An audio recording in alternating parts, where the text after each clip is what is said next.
When Kamal first told me he loved me for my hijab, I felt honored. I had spent so many years wearing it, first for myself, then for Allah, and the idea that someone could admire it, even love me because of it, was flattering. I thought it meant he understood me, that he saw beyond the surface. Our relationship was beautiful at the beginning.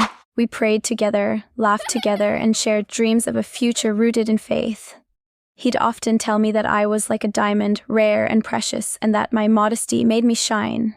I felt like I had found someone who truly valued my faith. But after we got married, things started to shift. At first, the comments were small. He'd say things like, "You look beautiful, but have you ever considered wearing something a bit more colorful?" Or, "Maybe you should try a lighter scarf, something a little more modern." I brushed it off. It was small stuff after all. He was just trying to help me fit in better, right? But then the comments became more frequent, more pointed. One day, after we had been married for a few months, he said something that stayed with me. He looked at me and said, "I didn't marry a sheikha, Aliyah. I married a wife. Can't you be a little more normal?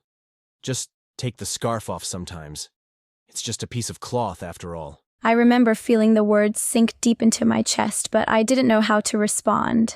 The man who had once praised me for my hijab now seemed to see it as something that was holding him back. He wanted me to change, to be less of what I had always been. I tried to explain to him that the hijab wasn't just about appearance. It wasn't a mere piece of cloth. It was the symbol of my commitment to Allah. It was part of who I was. But Kamal didn't understand. He saw it as a barrier between us, a barrier between me and the world.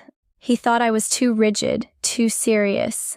He wanted me to be more relaxed, more flexible, and every time he made those comments, I felt a little more like I was losing myself. One evening, after a heated argument, he told me something that I couldn't shake. He said, "You don't need to cover your neck that much. You don't need to be so strict about everything. I married you for your beauty, not for your beliefs."